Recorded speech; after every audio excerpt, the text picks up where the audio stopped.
Hey, what's going on, RC drivers? I have something really special to show you guys today. This here is a project that I have been working on for a very long time, almost 2 years to be exact. This is a Tamiya model, and this is just an absolutely amazing truck. It's the Mercedes-Benz Arocs tipper truck, and it is just a fabulously detailed RC model. And if you know anything about Tamiya's models, their RC models, especially their big rigs, a lot of people love them. They're super detailed, and they take a pretty long time to build. As I said, it took me 2 years of just fiddling with it here and there, painting things. And I'm still actually not done yet. I'm to the point where I could show it off, but there's some details that I need to finish up. But I thought it would just be a great time to show it to you guys. I showed it in our shop tour video, and I really just want to drive it after all this time. I've been looking at it on the bench for way too long, and I got to get out there and wheel it, and of course show you and tell you all about it. So this is a full assembly kit. You're going to need a full radio system, a 4-channel radio system, and depending on how you want to outfit it, you might need some additional accessories if you want to put the sound unit in there and the control unit. They also have a motor that will tip the bed if you want to go and actuate that,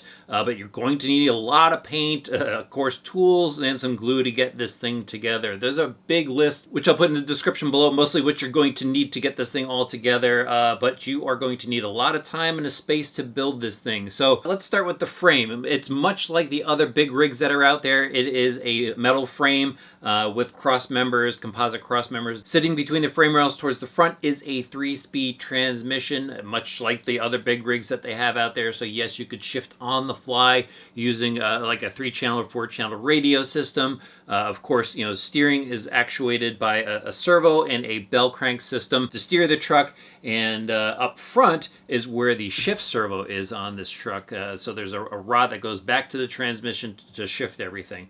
Back to the transmission on this, so it's got a dog bone that goes to the center transfer axle, and then the rear axle is a shorty dog bone that goes out to the back. And inside, you've got gear differential in there with metal gears, much like the other big rigs from Tamiya, and just a really nice setup. The suspension on here is leaf sprung, so we've got leafs in the rear with friction dampers, leafs in the front with friction dampers, and they are aluminum dampers, so at least it's got that cool look to it.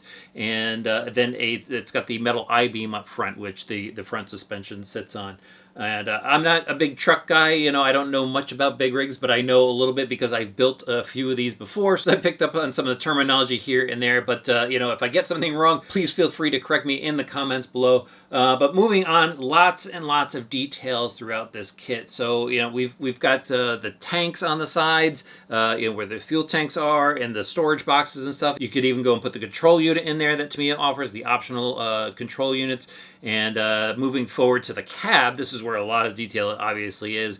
Just tons of parts and painting to put this cab together. And when it's done, it looks pretty awesome. And even on the inside, there's a full, well, not a full interior, but pretty close to a full interior. So you got a dashboard in there, steering wheel, seats, and it really gives extra element of scale detail to this particular truck. But as you can see up front, we've got the mirrors hanging off, and we've got horns, the front visor, the brush guards for the front lights, and you could go and put LED lights in there, whether it's the Tamiya unit or if you want to go fit your own LED lights to it. The option is there to do that. Clear windows. You even have to paint some of the windows just so you get that extra detail in there.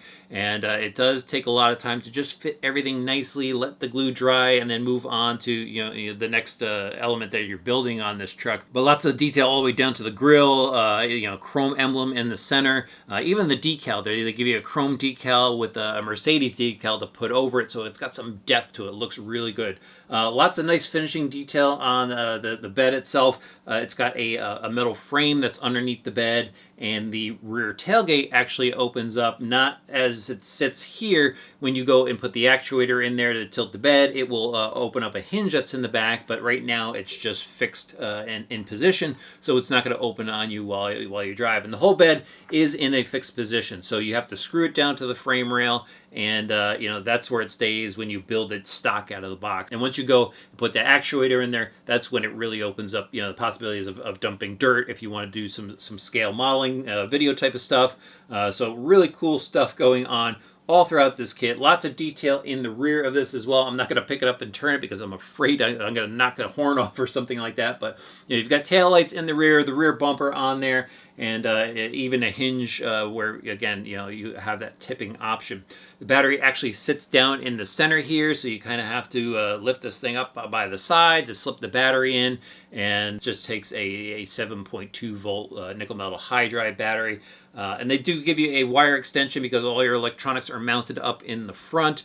You're going to have to supply all of your servos, your receiver, and even your speed controller. But they do go ahead and give you a 35-turn motor to go and power this truck right out of the box. It's a nice brushed motor. It actually has replaceable brushes in there, and a pretty nice unit from Tamiya. Now, there's obviously a lot more detail just going over this thing. They really did a great job replicating the real tipper truck, and obviously they have to get the licensing from Mercedes-Benz. It is a licensed truck, so you're going to get all that detail of a true licensed vehicle. The only other thing that I could tell you guys about, it's got new tires in the rear, and the front we have your standard truck tire that we've seen from Tamiya before, but the rear is more of a knobby type of tire, like a lug type of tire, I should say. More of an off-road dump truck looking type of realistic tire, but this was a fun build. It took a really, really long time for me, and they do have an optional kit where it is pre-painted, so that would speed up the time of putting this thing together.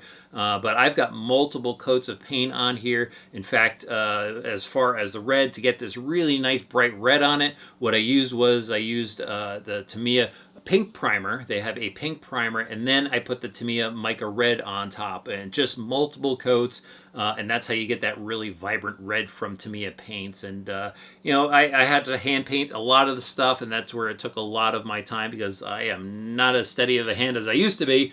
But, you use tape and stuff to get some sharper lines, and I still have some things to touch up here and there, like I said. But this is a great kit if you love just, scale trucks or just things to build that are really intense and that you could really detail out. But we need to see this thing in action. I'm going to go find some dirt to drive it around in. Yes, I'm going to drive it. I have to drive it. Even though it looks like a work of art, in my opinion, we have to see this thing running. All right, I'm going to head out and grab some cool action footage.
So I have to tell you, after you spend a lot of time working on a scale model, it gets a little nerve-wracking the first time you go out and drive it. But I had a great experience with this truck and took it over to a couple of dirt parking lots just to drive it around and just enjoy the way it looked in those dirt lots, and actually went to a couple of paved parking lots as well. And again, just had a great time driving it around and watching this truck in action. And it looks pretty cool out there. You know, it's a dump truck, so there's not a lot you could do with it. You're not, you know, jumping it off of anything. You're not carving some tight corners or anything like that. Just driving it around, enjoying the model that you created, and you know, it was fun overall. Steering wise, it's got some decent steering for a dump truck. Again, it's got differentials inside the axles, so it turns pretty well, all things considering. But the problem with the differentials is when you're driving it kind of in an off-road situation where you're maybe going over some bumps and stuff like that.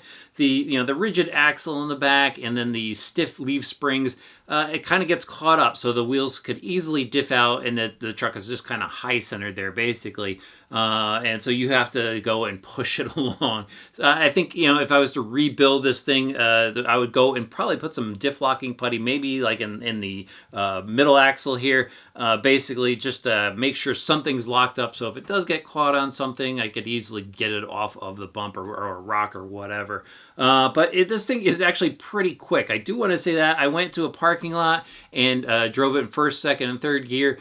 First gear is a nice slow crawl. Second gear is probably a great gear to be in just for standard driving. And third gear is actually pretty quick, so it flies. For something, you know, with a high center of gravity to it and these narrow tires and everything like that, third gear gets a little hairy, and so I backed out of that, just ran it in first and second mostly. And what I did was I set it up on my DX3 radio system here and used my third channel to just switch between the gears. So actually, the way it's set up right now is if I push up on A, that is first gear, and then just in the center where you leave it alone, where it's neutral, that's second gear, and then if you push it down to position B, that is third gear. So most of the time I was just running in second, not even having to touch the third channel here, and that was plenty fast for it. And then, you know, if I needed to crawl, I would drop it down into first gear. But overall, that was pretty easy to set it up, and just had to kind of move the servo position a little bit,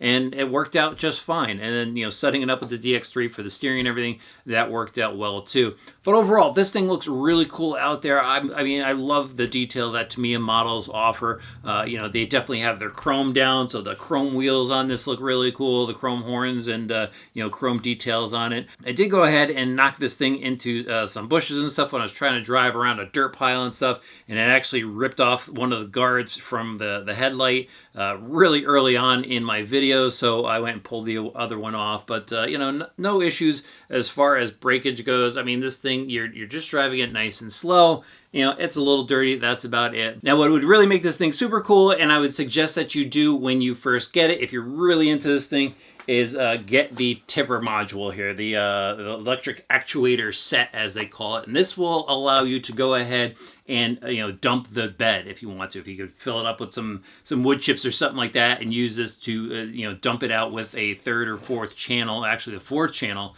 because I'm using, you know, you use the third channel for the transmission, so a fourth channel to actuate this, and this could certainly be a lot of fun. And this is my next project for this truck, is to install the actuator set, and when I get around to that, I will definitely do a video for you guys. So make sure you hit that subscribe button and the notifications bell. Throw this video a like. We'll see you back soon for some more RC Driver reviews.